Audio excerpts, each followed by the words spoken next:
Saving Prostitutes, a book by Billy McBride, Part 1.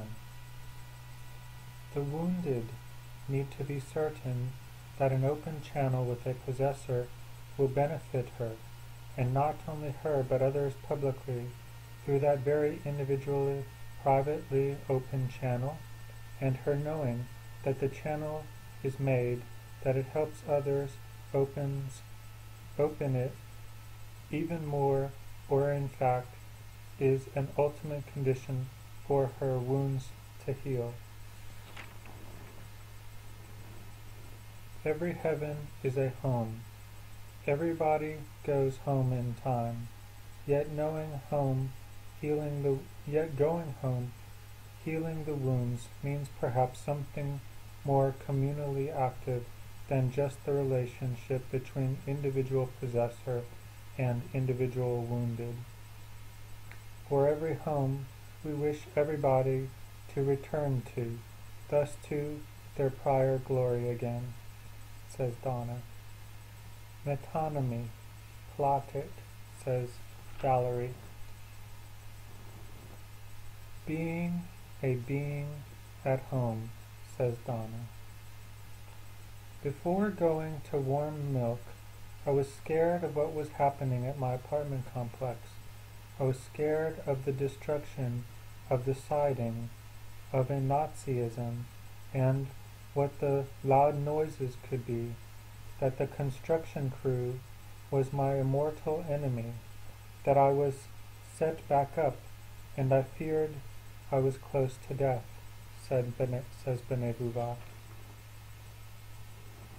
I feared that the construction crew were banging on the pipes of the universe, says Benebuva.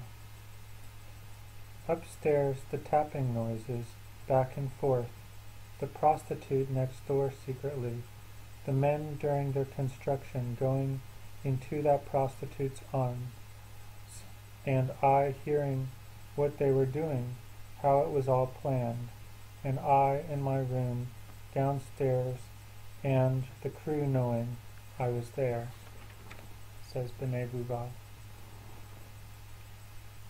I saw only once that prostitute who, as she was turned away from me and walking away, how she looked just like my old friend Ariel, whom I knew for a while only to lose her in the spaces of time, says Benebuva.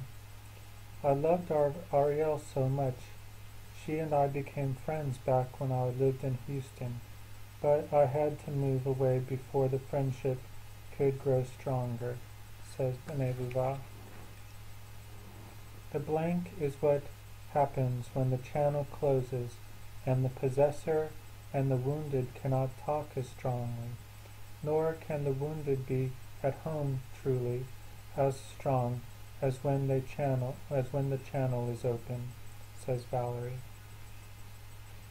I channeled Hope, who was that prostitute, and I channeled Jill, her friend, another prostitute, as everything was happening with the reconstruction of my apartment complex,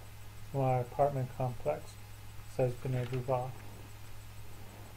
I channeled them invisibly, without seeing them, and would talk to one or the other while the other was at work, says Benebuva.